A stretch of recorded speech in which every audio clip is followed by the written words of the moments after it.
Sebagai seorang YouTuber pemula, saya maupun kamu yang nonton video ini mungkin sering ngalamin rasa malas pas mau bikin konten.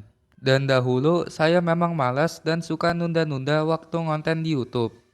Namun, sejak saya belajar dan lakuin cara-cara untuk bisa produktif, akhirnya saya berhasil ningkatin produktivitas sehingga saya berhasil bikin banyak konten sekaligus bisa dapetin lumayan banyak views. Jadi, buat kamu yang pengen produktif, bikin banyak konten, dan pengen dapetin banyak views juga, kali ini saya bakal bahas tentang beberapa cara yang bisa kamu lakuin untuk menjadi YouTuber yang produktif. Jadi, langsung aja kita masuk ke pembahasan yang pertama. Buat kamu yang sering malas ditambah suka nunda-nunda pekerjaan, mungkin kamu bisa nerapin suatu cara untuk menjadi produktif yang disebut aturan 2 menit. Jadi, bagi kalian yang memang masih belum tahu, aturan 2 menit itu merupakan salah satu aturan dalam menjadi seorang produktif yang dijelasin dalam buku Atomic Habits, yang dimana aturan 2 menit itu mengharuskan seseorang untuk ngelakuin hal-hal yang produktif selama 2 menit aja.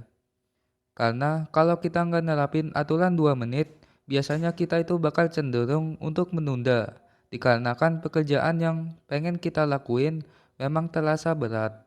Dan oleh karena itu, biar kita nggak suka nunda-nunda, kita itu harus buat suatu pekerjaan yang pengen dilakuin menjadi terasa gampang buat dikerjain.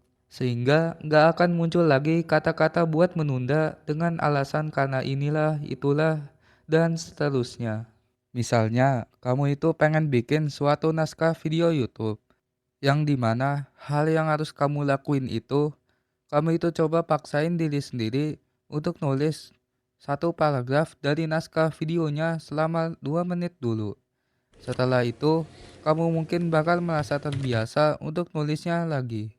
Dan alhasil, kamu nantinya jadi pengen untuk nambah waktu nulisnya. Yang awalnya mungkin cuma 5 menit doang, bisa jadi kamu bakal pengen nambah jadi 5 menit, 10 menit, 20 menit, dan seterusnya sampai 1 jam nulis. Sehingga alih-alih kita itu harus ngerjain banyak tugas selama berjam-jam, tapi malah merasa capek dan gak konsisten ngerjainnya, gimana kalau kita itu mulai aja dulu buat ngerjain tugas atau pekerjaannya, cuman selama 2 menit doang. Tapi setelah kita ngelakuinnya lama-kelamaan, kita itu jadi pengen ngerjainnya lagi dengan waktu yang lebih lama. Dan yang paling penting, kita itu bisa konsisten. Pas kita ngerjain banyak pekerjaan selama seharian, pernah nggak sih kamu itu ngalamin pekerjaan yang belum selesai-selesai dikerjain? Padahal selama seharian kamu itu udah ngerasa capek karena ngerjain banyak pekerjaan. Dan dulu pun saya sendiri memang sering ngalamin hal kayak gitu. Tugas konten makin numpuk, padahal saya sendiri udah kerjain banyak banget tugasnya. Jadi buat kamu yang pernah ngalamin hal kayak gitu, mungkin masalah yang kamu alamin itu bisa terjadi disebabkan kamu nggak tahu cara untuk memprioritaskan pekerjaan mana yang seharusnya dikerjain lebih dulu. Oleh sebab itu, kali ini kita akan membahas suatu cara memprioritaskan pekerjaan yang biasanya disebut dengan istilah Eisenhower Matrix. Singkatnya, dalam Eisenhower Matrix, ada 4 jenis pekerjaan yang harus diprioritaskan. Yang pertama adalah pekerjaan yang penting sekaligus mendesak, dan itu merupakan pekerjaan yang pertama kali harus dilakukan. Yang kedua, ada jenis pekerjaan yang penting tapi nggak mendesak.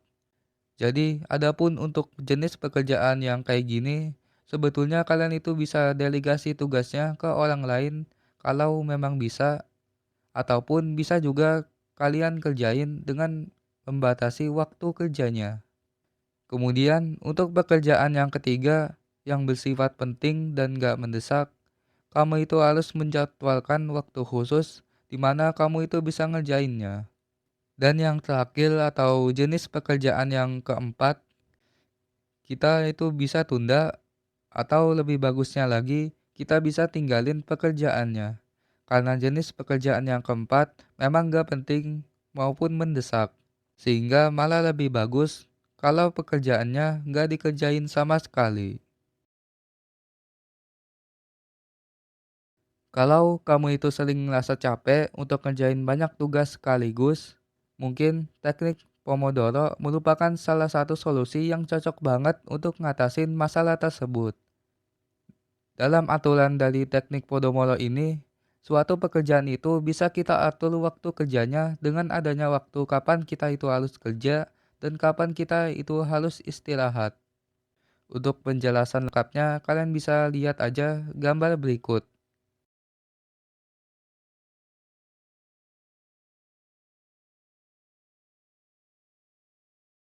Dan selain ketiga cara yang udah saya jelasin tadi, sebetulnya masih banyak lagi tips produktif lainnya yang belum kita bahas. Oleh karena itu, bagi kamu yang pengen tahu lebih banyak tentang beberapa tips produktif lainnya, kamu bisa baca salah satu artikel buatan admin yang ngebahas cara efektif menjadi YouTuber yang produktif. Jadi silakan kamu baca artikelnya yang untuk linknya sendiri udah saya taruh di deskripsi video kali ini. Jadi ya udah itu aja yang mungkin yang bisa saya sampaikan di video kali ini. Mudah-mudahan video kali ini bermanfaat. Dan mohon maaf juga kalau misalkan ada kesalahan kata ataupun ucapan yang saya ucapin di video kali ini. Kalau misalkan ada, kalian bisa koleksi aja di kolom komentar. Jadi ya udah itu aja. Allahu a'lam bishawab.